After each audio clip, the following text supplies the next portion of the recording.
제가 이사를 하고 뭐 지금 집을 뭐 이렇게 이것저것 고치는데 뭐 많이 손봤는데요.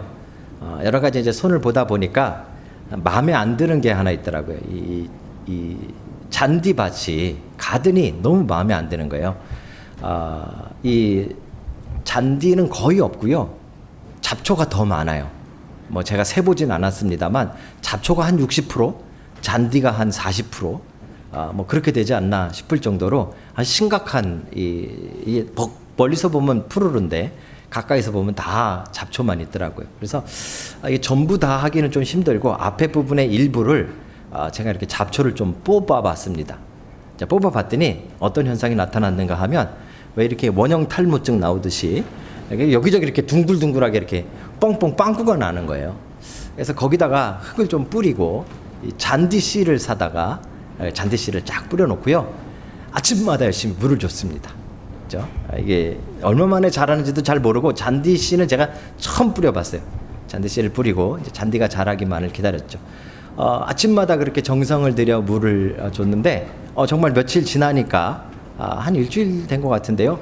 파란 싹이 한 손톱 크기만큼 이렇게 삐죽삐죽삐죽 왜 이렇게 우리 뭐죠? 이 사춘기 청소년들 여기 털 나듯이 잔디가 이렇게 삐죽삐죽삐죽 조금 나는 거예요.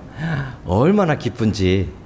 제가 이게 이제 이게 꽉 이 구멍구멍마다 꽉 차면 그래도 잔디가 70%, 잡초가 30% 정도 되겠다라는 그런 마음으로 열심히 관찰했습니다. 그런데 더 놀라운 사실은 한참 지나고 보니까 처음에 잔디인 줄 알았는데 모양이 점점 좀 이상한 모양으로 자라는 거예요. 결국은 잡초더라고요. 잔디 씨는 어디 갔나 모르겠어요. 나중에 좀 끝나고 누가 이 전문가가 계시면 저 좀 설명을 좀 해주십시오. 제가 뿌린 잔디 씨는 도대체 어디 간 겁니까? 그리고 뿌리지도 않은 잡초가 왜 자라고 있는 건지 누가 좀 설명을 좀 해주시면 너무 감사할 것 같습니다. 여러분, 교회는 복음의 씨앗이 뿌려져서 맺힌 열매입니다. 그렇죠?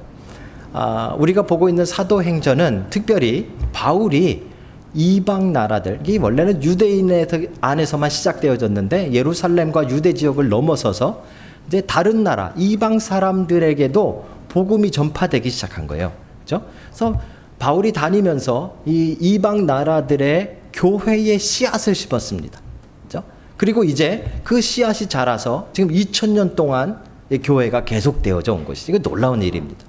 근데 문제는 우리가 잠깐 생각해 봐야 되는 것은 바울이 뿌렸던 그 씨앗이 지금 우리 교회로 자라고 있는 것인지, 아니면 마치 제가 제 가든에서 쓸데없는 짓 한 것처럼 바울이 뿌린 씨앗은 어디 간 데 없고 바울이 뿌린 씨앗은 전혀 다른 모습의 교회들이 지금 자라고 있지는 않은지 우리가 한번 돌아봐야 되는 것이죠. 그렇죠?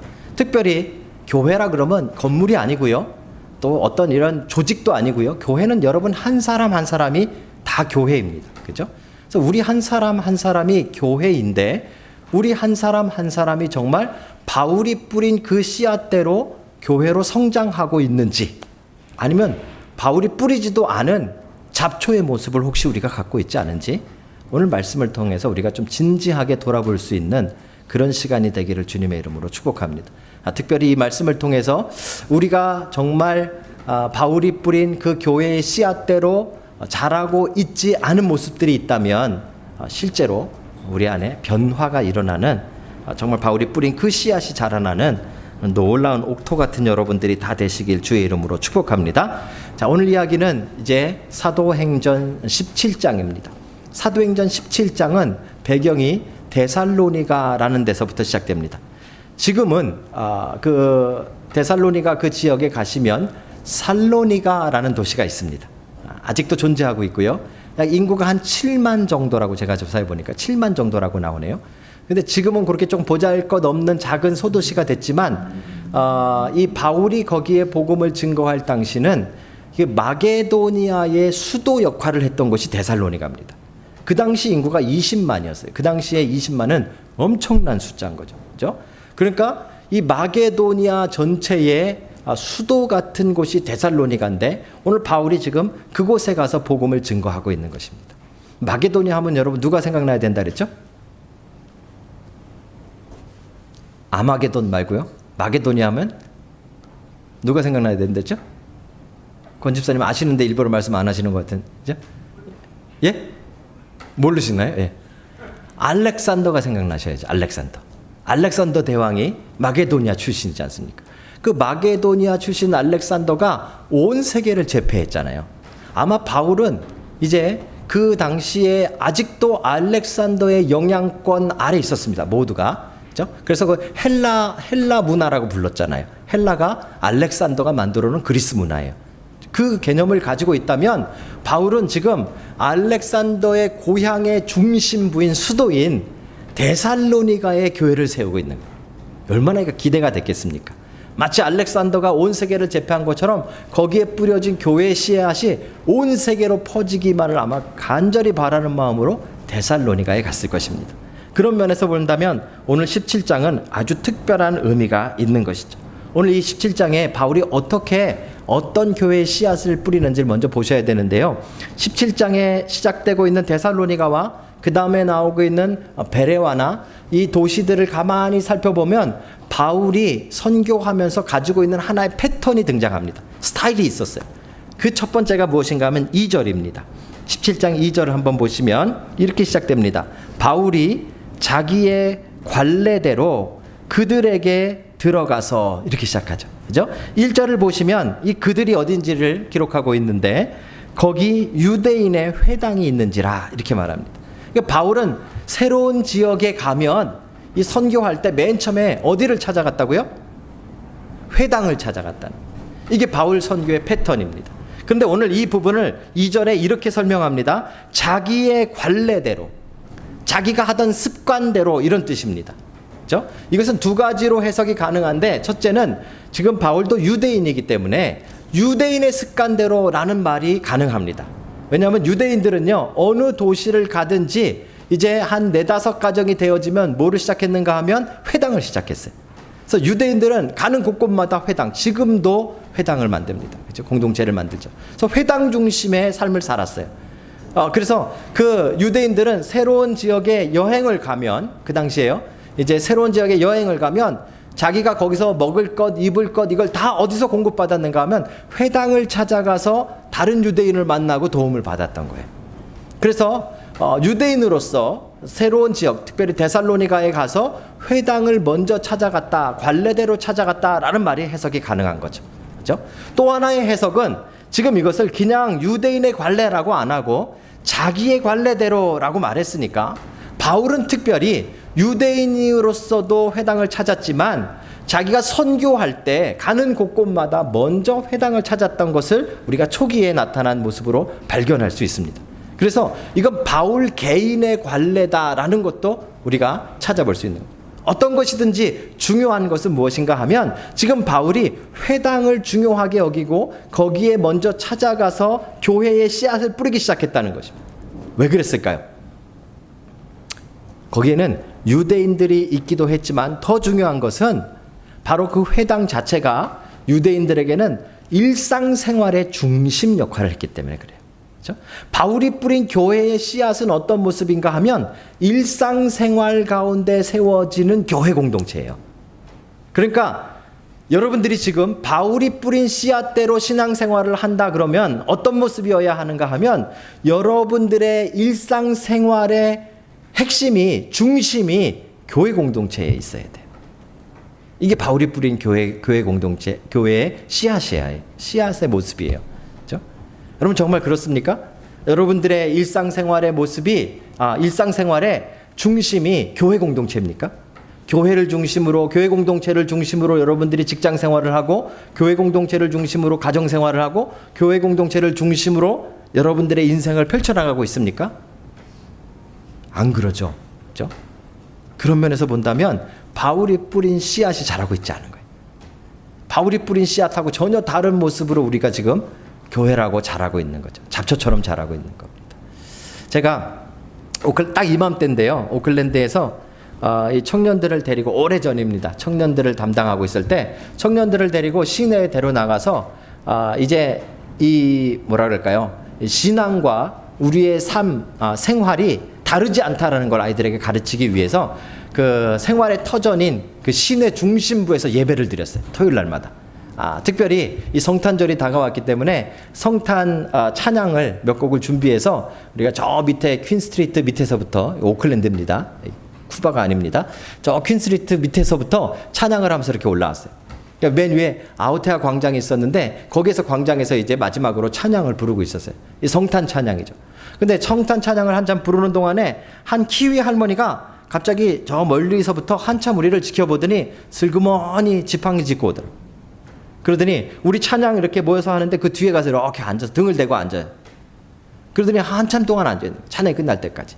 그 제가 희한해가지고 혹시나 잘 안 되는 영어라도 그 당시만 해도 거의 뭐 15년 전, 20년 전이니까 더 못했겠죠, 지금보다. 그래도 한번 말을 걸어보려고 제가 용기를 내서 할머니 앞에 갔는데요. 울고 계시는 거예요. 이 성탄 찬양을 들으면서 눈물을 흘리시는 거예요. 그래서 왜 울고 있냐고. 왜 울고 있냐 그랬더니 옛날 생각이 나서 울고 있대요. 자기 어렸을 때 성탄 크리스마스가 되면 교회에 가서 예배 드리던 생각이 나서 울고 있대요.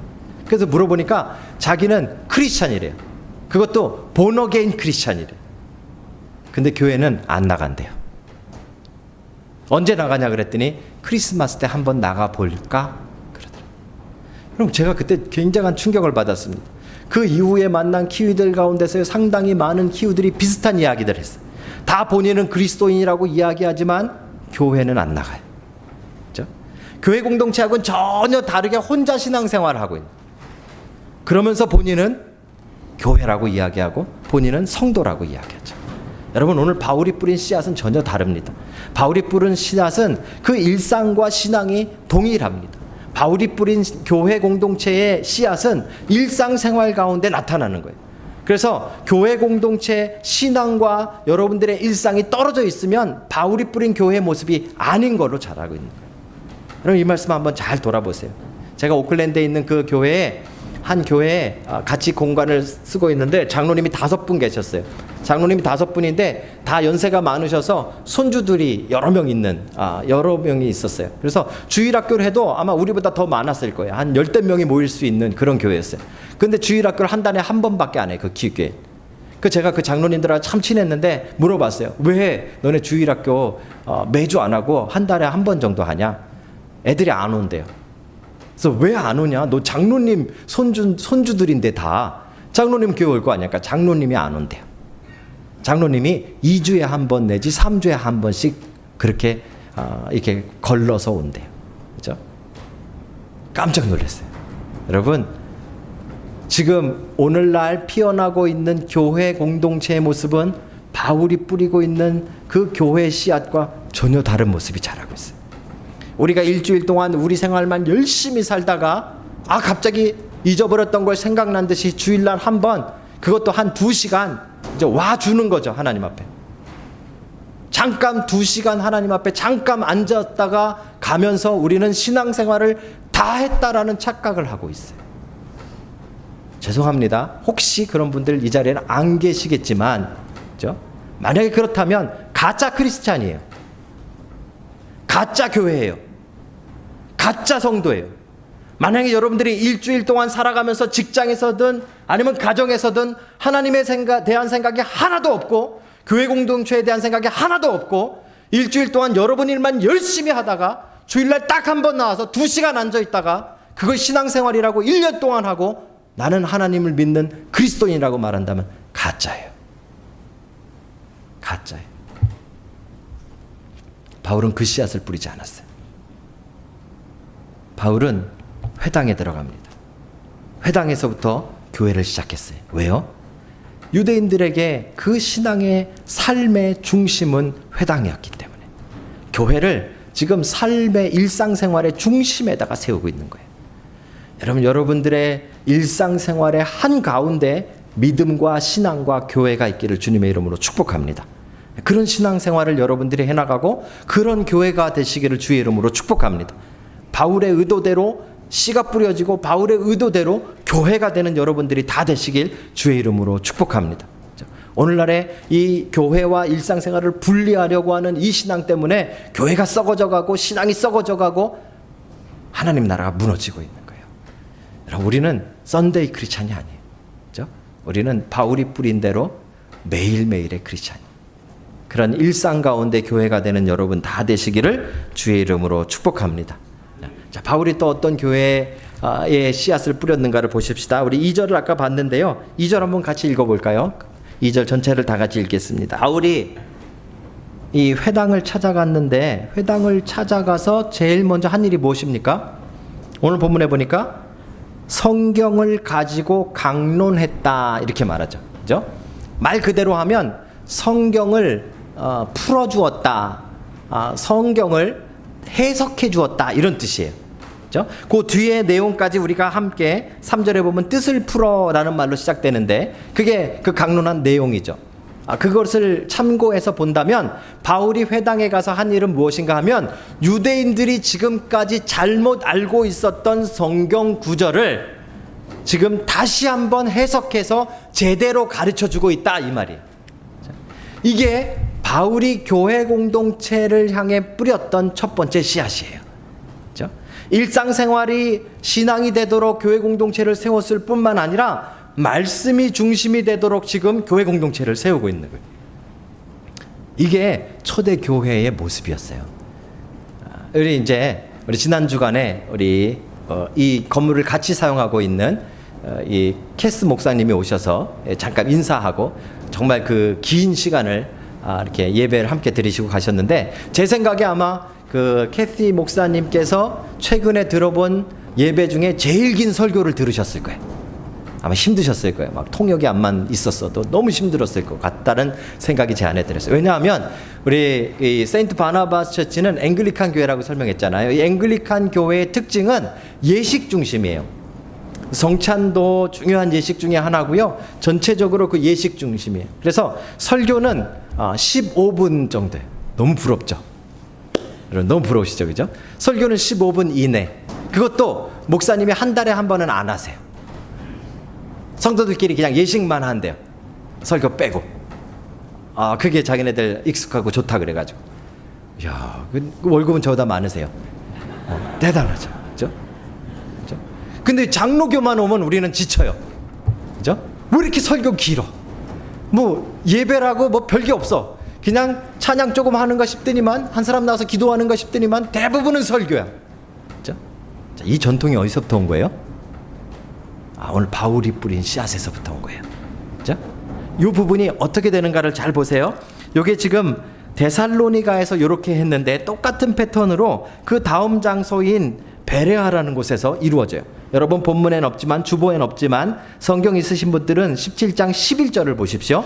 베레아에서 똑같이 회당에 들어가서 똑같이 말씀을 풀어 설명하는데 어떤 일이 일어나는가를 제가 읽어드릴게요. 이 17장 11절입니다. 베레아에 있는 사람들은 데살로니가에 있는 사람들보다 더 너그러워서, 옛날 성경에는 더 신사적이어서 이렇게 표현했어요. 그죠?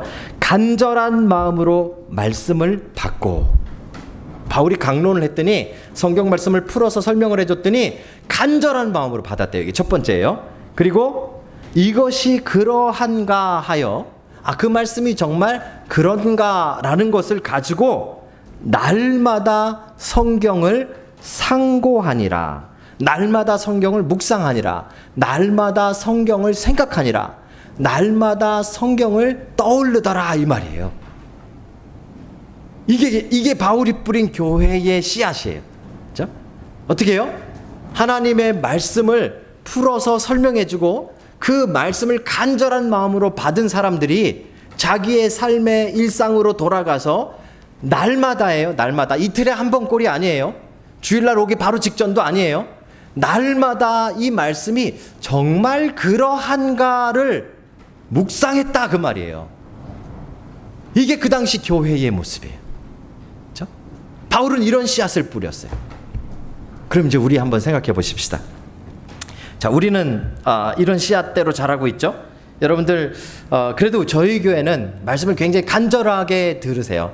이거 제가 여러분들이 앞에 있어서 그렇게 이야기하는 건 진짜 아니에요. 저희 교회 성도들은 제가 다른 교회에서도 이렇게 설교할 기회들이 좀 많이 있잖아요. 이렇게 다른 데서 설교해 보면요, 얼굴만 봐도 저를 쳐다보고 있지만 이분이 지금 말씀을 듣고 있는지 딴색하고 있는지 알까요, 모를까요? 죄송하게도 알아요. 놀랍죠? 죄송하게도 알아요.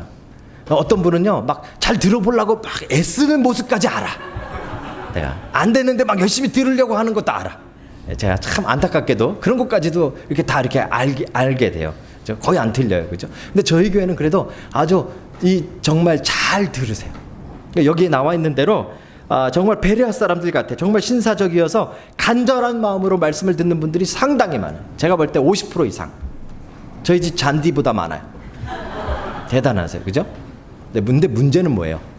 제가 자신 없는 부분은 뭐예요? 그 말씀이 정말 그런가? 날마다 집에 가서 말씀을 묵상하는지는 모르겠어요. 여러분 그러고 계십니까? 아니면 이 자리에서 그냥 들을 때는 그런가 보다 했다가 문만 박차고 나가면 그냥 잊어버리십니까? 하나님의 말씀을 들으면서 정말 하나님이 살아계신가 보다, 나에게 그렇게 역사하시나 보다 생각은 하긴 했는데 축도할 때쯤 되면 다 까먹어버리진 않으십니까? 그죠? 바울이 뿌린 이 교회의 씨앗은 어떤 거였는가 하면 말씀을 풀어서 제대로 그리스도에 대해서 어떻게 성경이 말씀하고 있는가를 설명해 주었더니 그것을 간절한 마음으로 받고 그것을 집에 가져가서 날마다 그 말씀을 떠올리면서 정말 말씀이 그런가를 상고했다 그러잖아요. 그런 모습이 여러분들에게 나타나야 진짜 바울이 뿌린 그 씨앗대로 우리가 자라고 있는 거예요. 만약 그렇지 않으면 우린 잡초처럼 자라고 있는 거예요.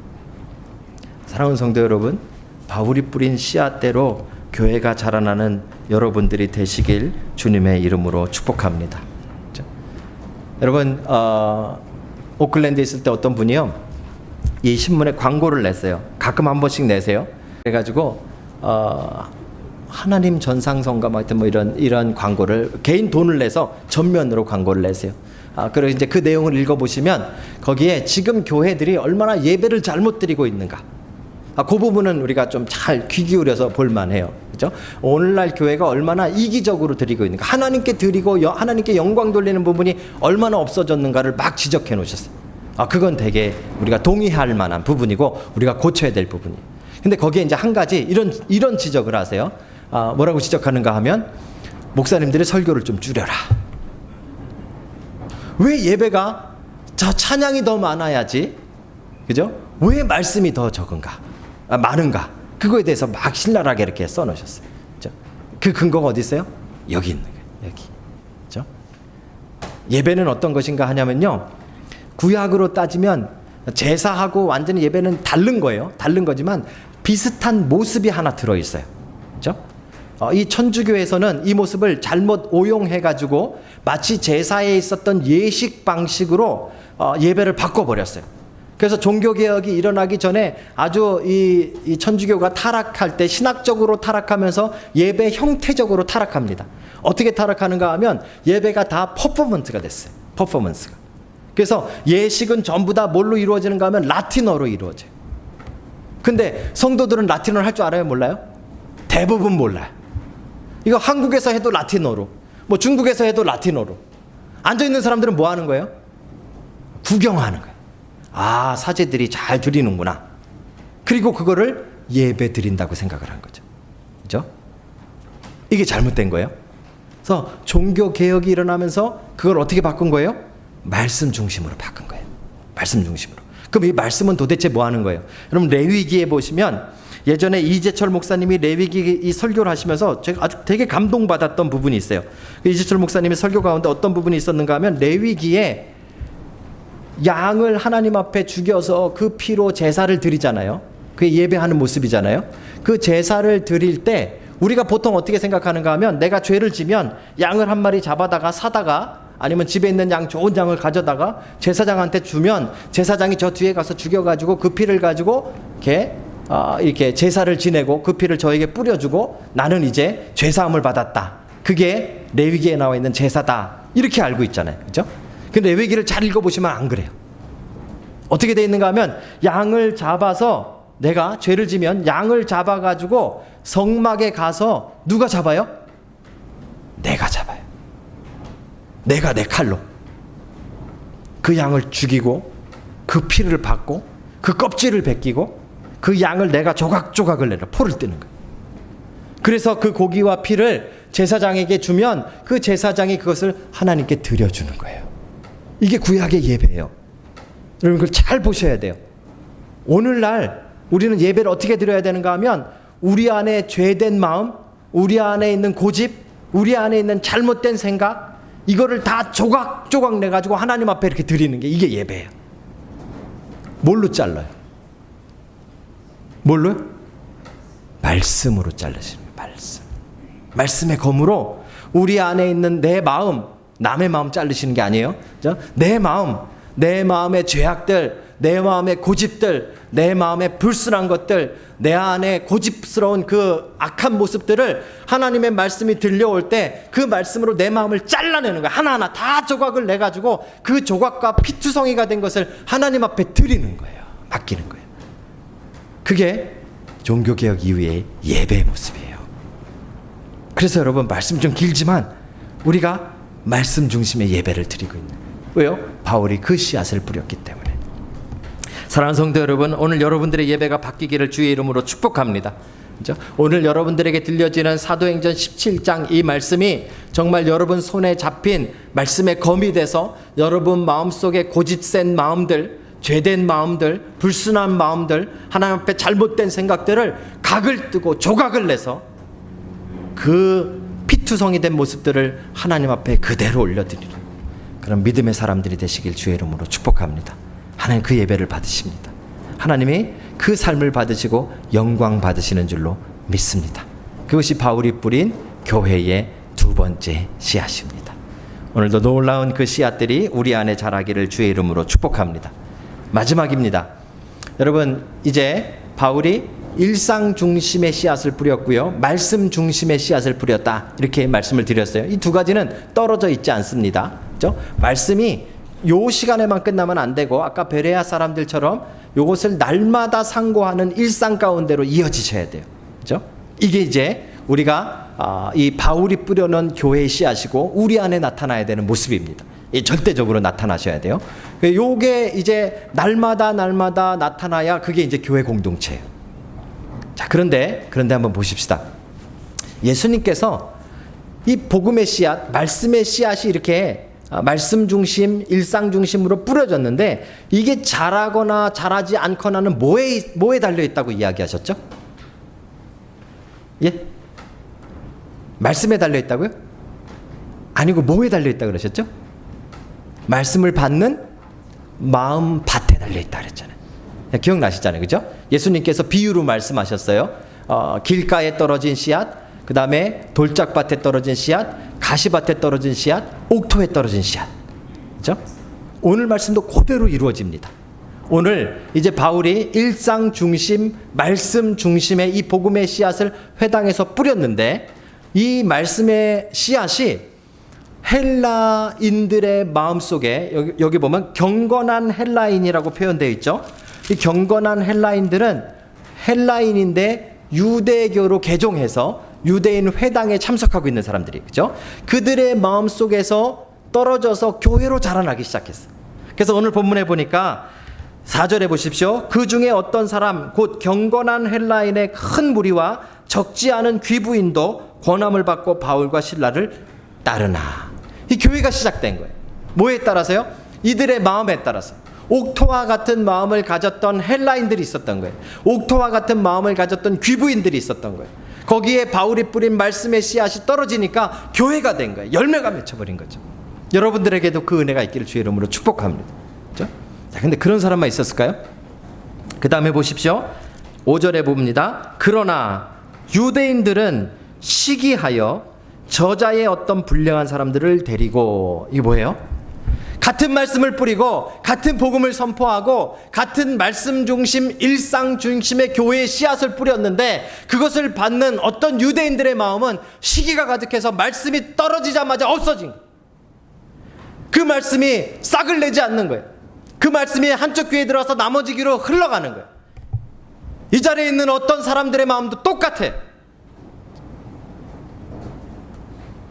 그 유대인들이 거기서 멈추지 않고 교회를 방해하는 일까지 하는. 이건 정말 심각한 문제가 일어나고 있는 거죠. 말씀을 받았는데 말씀을 안 받은 사람들이면 이해를 못해요. 그죠? 이해가 가요. 그런데 지금 말씀을 분명히 받은 사람들임에도 불구하고 그 말씀이 싹이 나지 않고 그 밭이 악하기 때문에 그 말씀이 사라져버려서 오히려 교회를 회방하고 교회를 방해하는 자들이 돼버린 거예요. 그래서 이 유대인들이 어떻게 하는가 하면 동네 불량배들을 모았어요. 본문을 보십시오. 불량한 사람들을 데리고 떼를 지어서 온 성에 소동을 일으키고. 제가요 방글라데시에 선교를 한번 갔는데요, 거기 그쪽 사람들이 이 소동을 일으키는 걸 한번 봤어요. 밖에 나가지 말래요. 이 창문으로만 볼 수 있대요. 어떻게 하냐 했더니요, 이 사람들이 데모를 하면은요 떼를 지어가지고요 막 몇만 명이 모여가지고 이렇게 지나가면서 마을을 지나가는데 서 있는 차를 그냥 다 때려 부시면서 지나. 뭐 상가 유리 뭐 다 깨면서 이유도 없어요. 그냥 뭐 피켓 들고 촛불 들고 이런 게 아니에요. 그냥 수라장을 만들면서 그냥 지나요. 뭐 하는 거예요? 그게 데모하는 거래요. 이제 그거 생각하시면 돼요. 지금 불량배들을 동원해서 완전히 성을 휩쓸면서 가는 거예요. 어디로요? 야손이라는 사람의 집으로. 왜 그랬을까요? 아까 우리 주일학교 설교했듯이 야손이라는 사람이 바울을 맞이하고 복음을 맞이해서 복음을 받아들여서 야손이 지금 바울을 재워주고 먹여주고 하고 있었어요. 그러니까 야손의 집에 가면 바울을 잡을 수 있고 신라를 잡을 수 있다고 해서 야손의 집으로 쳐들어간 거죠. 습격한 거예요. 다행히 바울이 없었어요. 그죠? 바울이 없었어요. 그랬더니 이제 어떻게 합니까? 야손을 잡아서 읍장에게 넘기고 그를 모함하고, 그죠? 예수가 새로운 임금이라고 주장한다고 그를 겁박해서 결국 야손과 본문에 잘 보시면 몇 형제들이, 그죠? 붙잡혀 가고 나오기 위해서 보석금을 치릅니다. 이 보석금 어려운 말인데 아이들에게 어려운 말인데요. 원래 원어대로 하면 많은 값을 치루었다 이 말이에요. 정당한 값을, 돈을 많이 지불하고서야 그들이 나오게 됐다.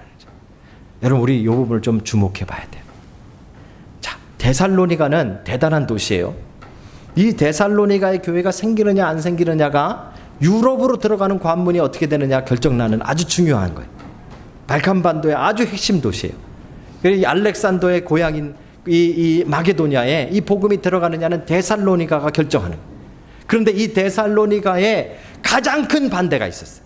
나중에 베레아까지 쫓아와서 행패를 부리는 사람들이 데살로니가 유대인들이, 그죠? 데살로니가에 가장 큰 방해가 있음에도 불구하고 그 데살로니가의 교회가 생겼어요, 안 생겼어요? 생겨납니다. 왜요? 야손과 그 몇몇 형제들의 헌신 때문에. 그죠? 저는 이 부분을 묵상하면서 엄청 감동을 받았어요. 야손 때문은 아니고요. 야손, 이제 애들한테도 제가 장난스러워 야손 이래가지고 했는데, 야손 영어로 뭐예요? 제이슨이에요, 제이슨. 우리 잘 많이 아는 이름이에요. 근데 이게 유대식으로 말하니까 야손이라고 읽는 거죠. 그죠? 잘 아는 이름이에요.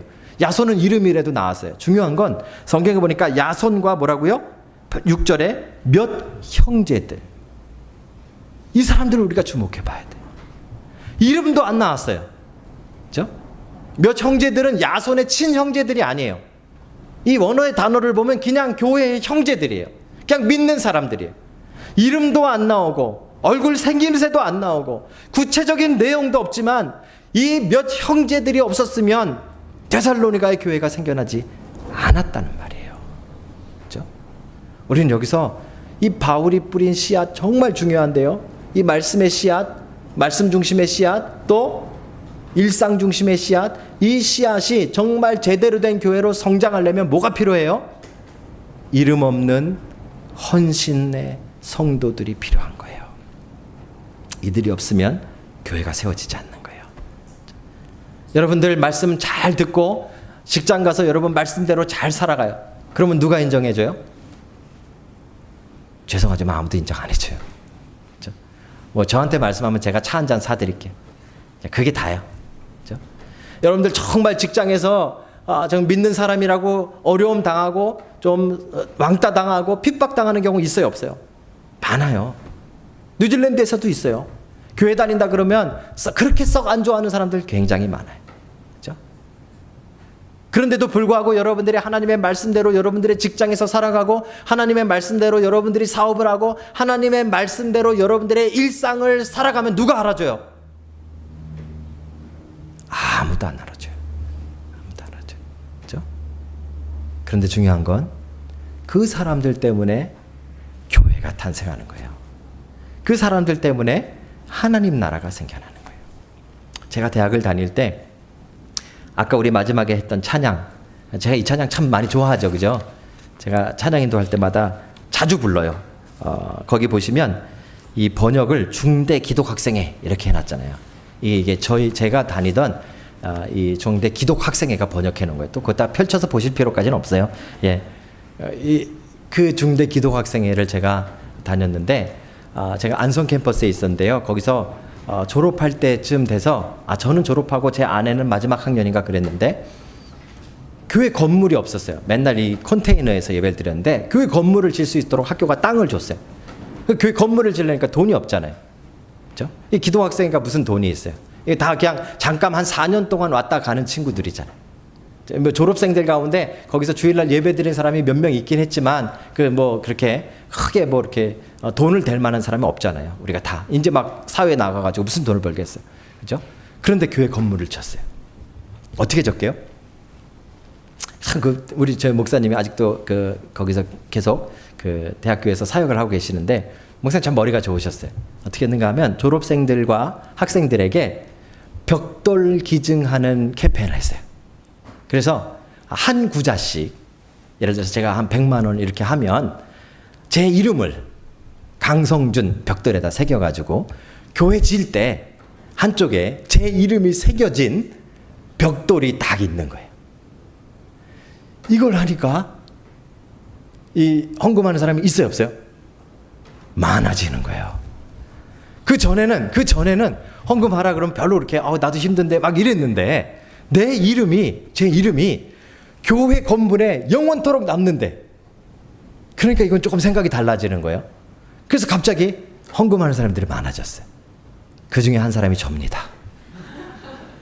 우리에게 어떤 습성이 있어요? 이름을 알아주기를 바라는, 이름을 남기고자 하는 이 열망이 우리 안에 엄청 있어요. 우리는 어릴 때 무슨 얘기 듣고 자랐는가 하면 호랑이는 죽어서 가죽을 남기고 사람은 죽어서 이름을 남긴대요.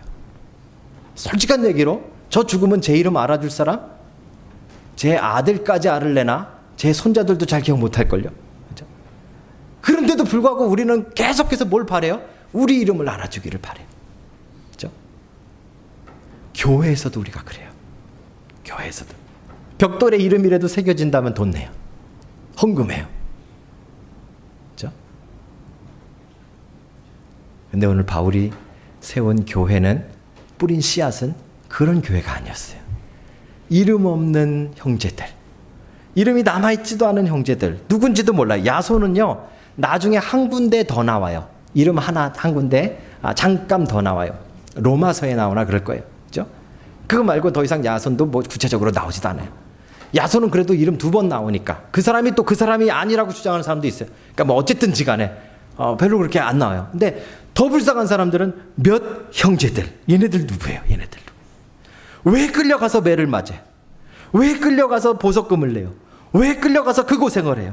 그리고 그 고생한 다음에 10절에 보면 밤에 형제들이 또 바울과 실라를 베레아로 도망시키는 일들을 해요. 이 이름 모를 헌신 때문에 교회가 탄생한 겁니다.